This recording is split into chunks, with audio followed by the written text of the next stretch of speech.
자, 이러고 나서 이런 것을 바탕으로 해가지고 연골이 아까 어디 있었습니까? 기본적으로 연골이 왜 남아 우리 몸에 왜 생겨 있습니까? 롱본이 자랄 때, 긴 뼈가 자랄 때 2차 성장점에 연골이 끝부분에 먼저 길을 트고 자라는 거잖아요. 연골이 자라는데 끝났단 말이죠. 그래서 끝에는 남아있고 가운데 계속 자라던 데는 뼈로 다 채워지고 그렇게 해서 남은 게 연골 끝부분이란 말이죠. 그럼 뼈하고 뼈가 연골 끝을 왜 갖고 있느냐? 우리 몸의 뼈는 혼자 있는 건 아무것도 없단 말이죠. 다 옆에 뼈와 손잡고 있단 말이죠. 그 뼈와 뼈가 두 개가 만나면 만들어지는 게 관절이라고 얘기를 하는 겁니다. 관절을 이루면서 뼈가 여러 개 되게 많으면 그게 스켈레탈이 되는 겁니다. 스켈레탈 시스템. 그래서 연골이 관절을 이렇게 이루게 되는데 그 관절을 이룰 때 또 해부학 선생님들이 분류를 하셨습니다. 그래서 분류를 보니까 어디는 안에 연골이라는 것 자체가 없이 그냥 뼈하고 뼈가 다이렉트로 만났어. 딱 다이렉트로 뼈가 만나가지고 여기는 뭐 연골 나부랭이에 끼는 거 없이 그냥 뼈끼리. 그럼 뼈하고 뼈가 부딪힐 때 그럼 이 뼈 사이에는 뭐가 있냐? 그냥 직접 섬유. 섬유 연골, 섬유 성분에 연골 성분이 있는 연골이 있는 게 아니라 아예 아무것도 없이 온리 섬유 성분만 아주 단단하게 결합된 관절도 있고. 그게 관절이지만 뼈와 뼈가 만난 거죠. 그래서 그런 관절을 갖다가 섬유관절이라고 하고 대표적인 게 아까 앞에서 얘기했던 수처 라인이 됩니다.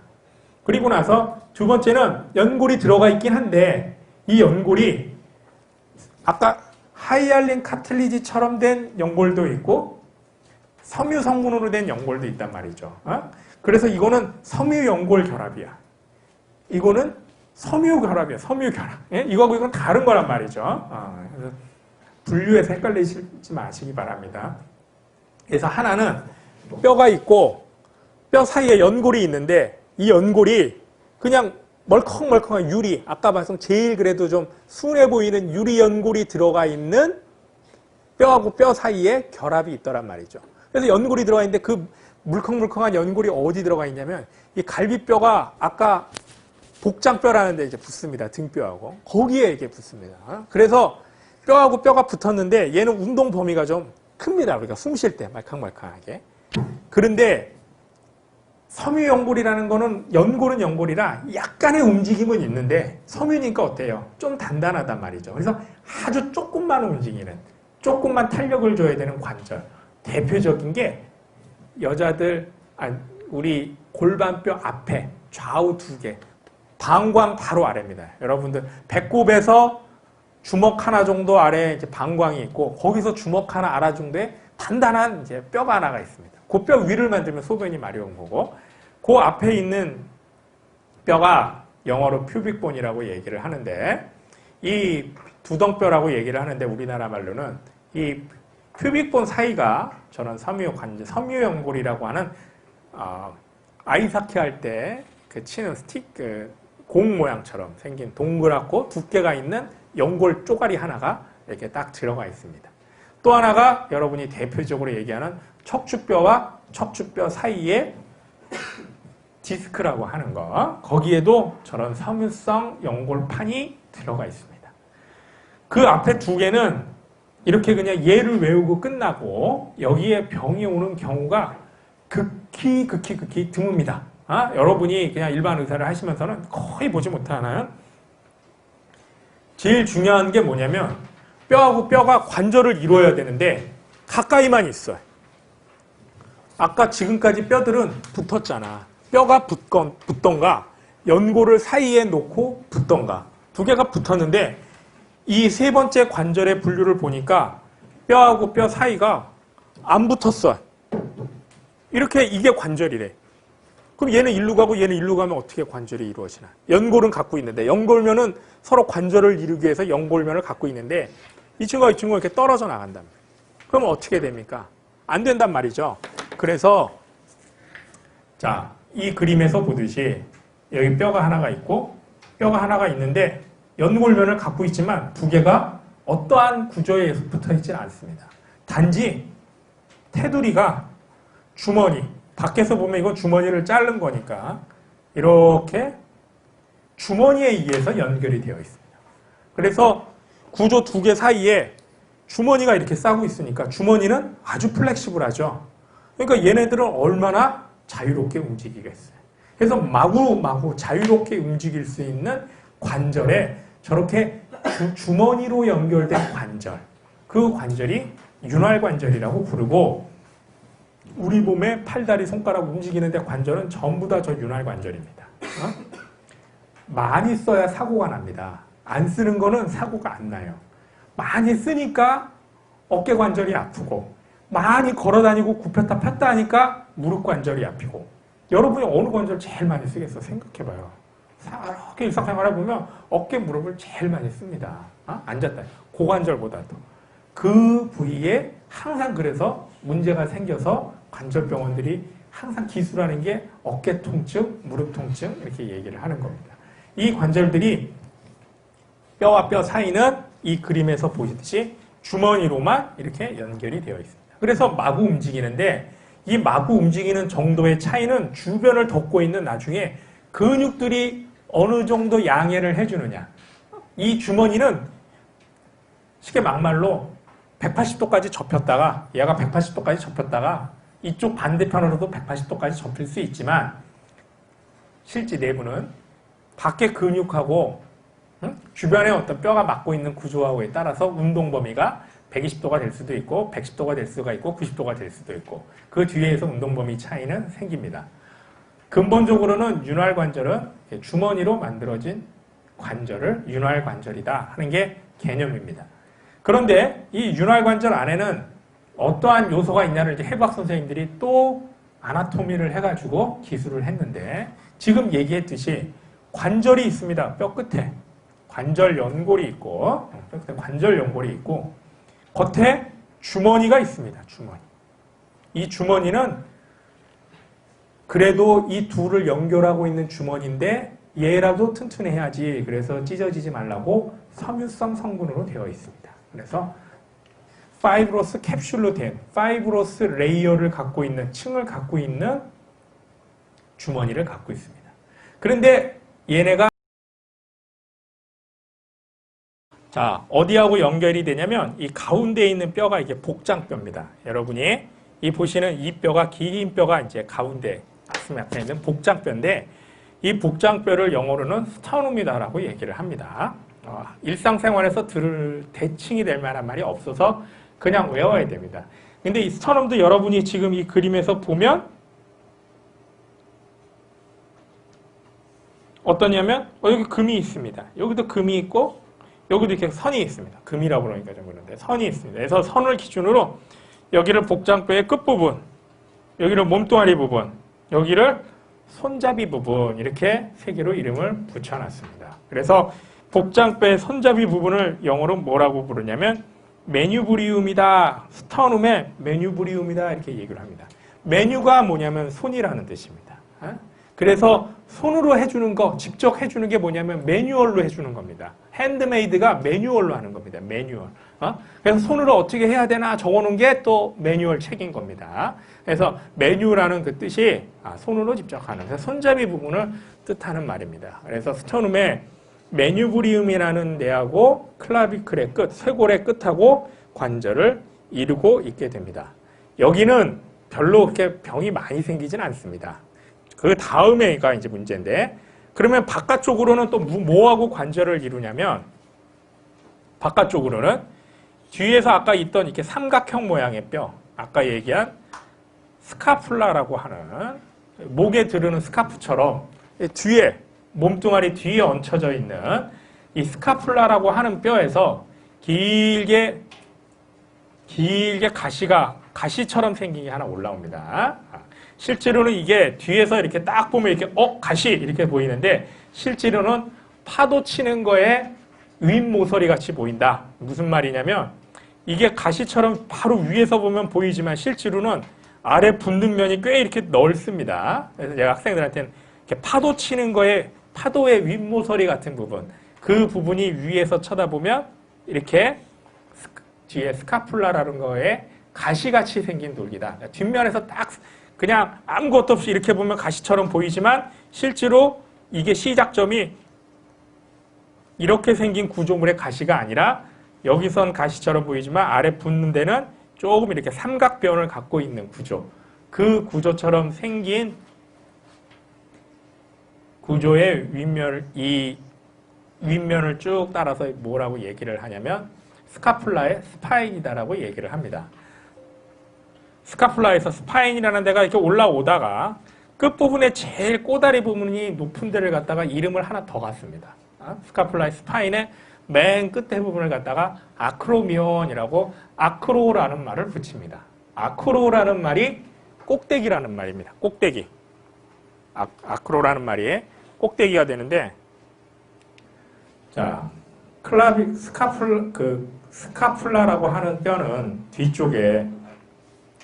뒤쪽에서 보면 이렇게 평면처럼 생긴 삼각형 편면에서 이렇게 솟아오르는 부분이 있는데, 그 솟아오르는 부분이 이렇게 완전히 그냥 아래 이렇게 붙는 부분을 제끼고 위에서만 이렇게 쫙 보면 가시 모형처럼 생겼다. 그래서 스카플라의 스파인이라고 하고, 그 가시처럼 생긴 거에 맨 가시의 끝부분을 갖다가 아크로미온이다라고 얘기를 하는데, 이 아크로미온의 아크로가 제일 높다. 그래서 아크로폴리스, 아테네에 가시면 아크로폴리스가 있고, 여러분이 일상에서 듣는 건 아크로벳, PDF에 있는 아다비사의 아크로벳, 그래서 광대라는 뜻도 갖고 있습니다. 광대가 높은 데서 이렇게 줄타기를 하죠. 그래서 재주가 많다. 그런 뜻도 갖고 있다고 합니다. 그래서 아크로미온이라고 얘기를 합니다. 이 아크로미온이라는 데가 왜 중요하냐면 클라비클이 스카플라라고 하는 뼈의 저 뒷면에서 이렇게 올라오는 스파인이라고 하는 가시의 끝부분, 즉 아크로미온이라는 데하고 팔의 윗부분에서 이렇게 관절을 이루게 됩니다. 이 관절이 되게 이제 중요한 관절입니다. 어깨의 안정성을 유지하는데 되게 중요한 관절인데, 관절 이름에 두 개가 붙으면 제가 여기에 더하기 5가 들어가면 된다고 했습니다. 그래서 아크로미온이라는 데하고 클라비클하고 이루는 관절, 그래서 아크로미오 클라비큘라 조인트다라고 얘기를 하고, 뼈와 뼈가 만나는데 윤활관절이 만들어지고, 그 윤활관절 주변을 갖다가 이제 여러분이 윤활관절을 심층에서 배우게 되면 이 뼈와 뼈 사이가 윤활관절인데, 이 주머니만으로는 관절의 안정성이 주머니이기 때문에 너덜너덜할 수가 있어서 여기 밖에는 뼈의 그 관절 주머니 밖에 뼈와 뼈 부분을 또 연결을 하는 섬유끈 같은 게 다 우리 몸 관절에는 여러 개가 있습니다. 그 끈을 갖다가 뼈와 뼈를 연결하는 끈을 인대다라고 어제 얘기한다고 설명을 했어요. 그래서 아크로미오 클라비큘라라고 하는 조인트의 주변에는 아크로미오 클라비큘라 리가멘트다라고 하는 인대가 이제 윤활관절을 보강을 해주고 있습니다. 잘 보강을 해주고 있는데, 이거를 왜 얘기를 하냐면 아크로미오 클라비큘라라고 하는 리가멘트는 학교에서만 들으셔요. 그러면 병원을 가시면 AC 조인트다라고 이렇게 얘기를 합니다. 모든 정형외과 선생님들이 AC 조인트, 아크로미오 클라비큘라 조인트 본딘말 잘 안 쓰고 전부 이제 AC 조인트다라고 이렇게 얘기를 하는데, 이게 스키 타다 넘어지면 여기가 이제 잘 끊어집니다. 이렇게 뼈가 이렇게 튀어나오면 우리나라의 모든 일반인 분들은 어깨가 아프고 못 움직이며 팔 빠졌다고 오세요. 환자가 팔 빠졌다고 오면 의사가 검사를 해서 그게 맞나를 확인해야지, 덩달아서 팔 빠졌다 그러고 환자 팔 빠진 환자 있어요라고 이렇게 맞장구를 치시면 안 된단 말입니다. 그분들은 그냥 그거밖에 모르니까 아니면 팔이 빠진 게 아니라 이 아크로미오 AC 조인트가 보통 이제 손상이 된 겁니다. 크게 넘어지면서. 그래서 이 잡혀있던 클라비클이 이렇게 위로 인대가 끊어지니까 요 끝부분만 이렇게 딸랑, 여기는 잡혀있으니까 여기도 끊어졌으면 이렇게 솟았겠지. 그러지 않고 끝만 이렇게 솟아서 빨리 어깨가, 사람들은 팔이 이렇게 올라오는 줄 알고 근데 아파서 못 움직이는 거고, 실제로 팔 빠진 거는 이렇게 보통 아래로 처집니다. 뒷방에 앞 아래쪽으로 많이 빠지기 때문에 이렇게 축 처져서 옵니다. 위로 빠지는 경우는 거의 없습니다. 그래서 클라비클이 관절을 이룬다. 그걸 하나 배웠어요. 그래서 여기 스터눔과 메뉴브리움 사이에 관절, 그래서 자, 그리고 하나 이제 설명하는 건 여러분 뇌동맥이 이제 올라오면 뇌에서 이렇게 바닥을 통해서 뇌 바닥을 통해서 아까 이게 이제 오시피탈본이고 여기가 이제 템포랄본쯤이 되는데 템포랄본 바닥에서 뚫고 올라온 아테리가 카로티드 아테리가 이렇게 45도로 구멍을 뚫고 카로티드 캐날이라는 데를 통과해서 이렇게 앞쪽으로 나옵니다. 이렇게 앞쪽으로 나와서 뇌 바닥으로 들어옵니다. 들어온 애가 셀라 터시카라고 하는데 옆을 통해 가지고 한번 꺾입니다. 무릎이 꺾이듯이. 꺾이고 나서 이 가지가 뇌로 가는 거, 중간 뇌로 가는 거, 앞뇌로 가는 거로 나눠집니다. 포스테리어는 나중에 여기 버테브라 아테리, 포라멘 마그눔을 통해서 올라온 버테브라 아테리가 두 개가 합쳐졌다 한 줄로 올라와서 다시 두 개로 갈라진다고 얼추 그저께 설명을 했는데 그 합쳐진 애들이 올라와서 뒤로 가는 뇌동맥이 됩니다. 그래서 이 카로티드 아테리가 주행하는 뇌 안에서 주행하는 일부 코스가 요 피추이트 셀라 터시카 바로 옆에 있고 그 혈관이 지나가는 자리가 움푹 눌려가지고 약간 도랑처럼 보인다. 그래서 셀라 터시카 옆에는 카로티드 그루브가 있다라고 이렇게 쓰여 있습니다.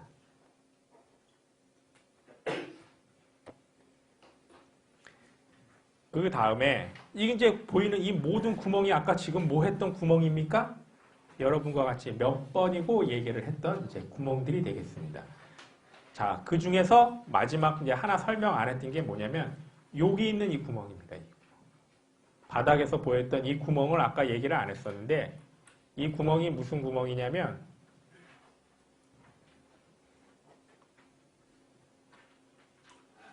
이 구멍입니다.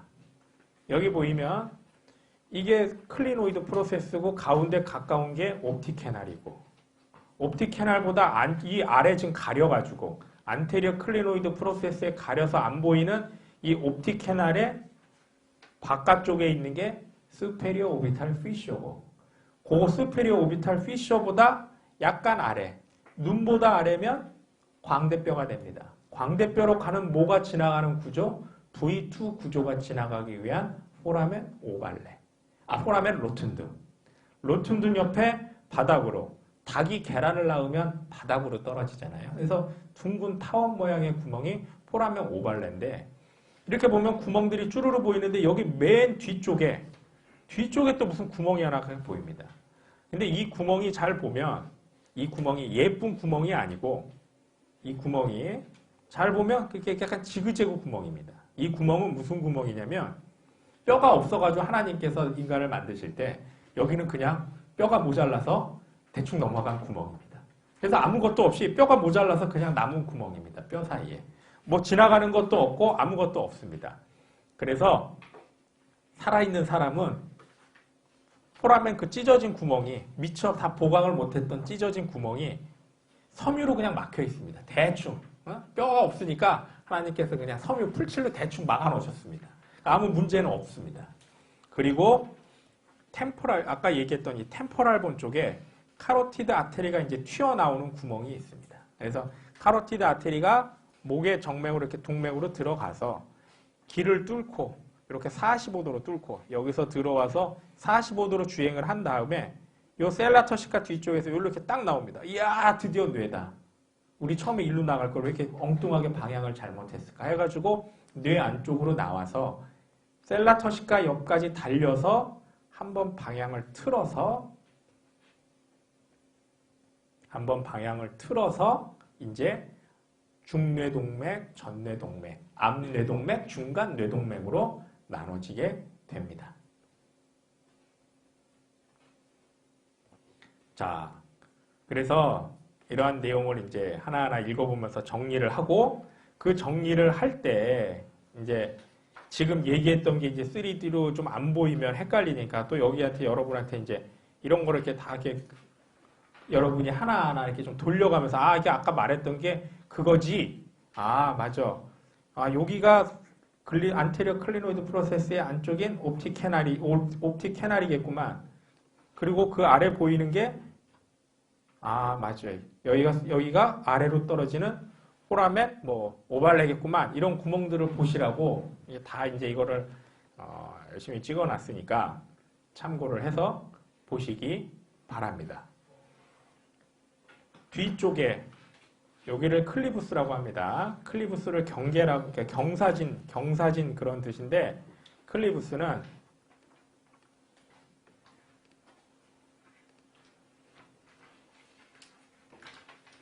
어디가 클리부스냐면 여기가 이렇게 경사가 졌습니다. 실제로 보면 여기가 경사가 졌습니다. 그래서 이 경사진대를 갖다가 클리부스라고 얘기를 합니다. 이 클리부스는 시작은 스페노이드고 여기 뒤에는 오시피탈본이 있기 때문에 클리부스는 스페노이드본의 뒤하고 오시피탈본이 같이 합쳐서 만들게 됩니다. 자, 여기 보면 여기 스페노이드본이 좀 잘렸는데 뒤쪽 바닥이기 때문에 여기까지 다 이게 이제 클리부스가 되게 됩니다. 포라멘 마그눔은 얘기를 했고 아까 안쪽 귓구멍 템포랄본의 안쪽에는 아까 이제 일루 귀신경이 나가는 겁니다. 8번 귀신경이. 그래야 페트로스 포션의 이 바깥 귓구멍하고 얘가 이제 교통을 할 수 있는 겁니다. 자, 포라멘 주굴라라고 하는 데는 주굴라 주굴라 정맥이라고 해서 주굴라 베인이라고 하는 게 이제 머리에서 쓰고 난 피들이 이 정맥을 통해 가지고 심장으로 어깨를 통해 이제 서브클라비안 베인을 통해서 심장으로 들어가게 되는데 이 정맥이 나올 때 크라니알 러브 1번은 올팩토리는 아까 크리브리본 플레이트 쪽으로 신경 가지를 내고 눈신경은 옵틱 캐날로 가지를 내고 3, 4, 6은 수페리어 오비탈 피셔로 구멍을 나가고 5번은 구멍이 각각 3개가 다 따로 필요하고 수페리어 오비탈 피셔, 포라멘 로튼드, 포라멘 오발레 3개가 각각 필요하고 7번은 잘 모르겠고 귀로 가는 게 요 귓구멍이 있는데 여기 귓구멍이 아니라 여기입니다. 여기 귓구멍. 여기 아까 얘기한 템포랄본의 안쪽 귓구멍이 있는 대로 이 귀신경이 나가게 됩니다. 8번이. 여기로 7번도 같이 나갑니다. 지금 이유는 묻지 마세요. 아니 얼굴 신경이 나갈 데가 없어서 처음에 뇌에서 머리 쪽을 향해서 나갈 때는 귓구멍하고 같이 나갑니다. 그래서 얘가 귓구멍 안에서 크게 당황해서 주행을 길게 돌아서 나간다. 지금은 거기까지만 아시기 바랍니다. 그리고 9번, 10번, 11번이 이 주굴라 포라멘 구멍 정맥 옆에 붙어서 같이 들락날락합니다. 그래서 학생들한테 이 구멍을 딱 또 외워야 되거든요. 여러분들이 여기로 지나가는 거. 그래서 주굴라 포라멘으로 9번, 10번, 11번이 지나간다는 걸 학생들한테 어떻게 외우냐면 중요한 인사가 누군가 사람이 죽으려고 자살하려고 하는 뉴스가 9시에 한 번 나오고 10시에 한 번 나오고 11시 뉴스에서 나왔다. 이렇게 외우라고 얘기를 합니다. 9시 뉴스 시작하고 지금은 YTN 때문에 없어졌지만 옛날에는 11시에 종합뉴스 한 번 또 했습니다. 정리해서. 그래서 9번, 10번, 그러니까 9시, 10시, 11시 뉴스에 3번 자살하려고 하는 뉴스가 나왔다. 그렇게 외우라고 얘기를 합니다. 그리고 11번은 악세사리 너브는 여기로 같이 나갑니다. 포라멘 마그눔으로. 그리고 12번은 9번, 10번, 11번, 포라멘 10번은 맞아. 아까 얘기했듯이 주굴라 포라멘으로 나가고 마지막 12번 하이퍼글로살이 여기로 나갑니다. 옆으로. 포라멘 마그눔 바로 옆에 있지. 매일 그러니까 위치로 보면 제일 낮은 구멍이죠. 그래서 7번, 8번 같이 나가고 9번, 10번, 11번 주굴라로 같이 나가고 12번은 포라멘 마그눔 옆에 제일 낮은 쪽에 있는 마지막 구멍으로 혀로 가는 신경 구멍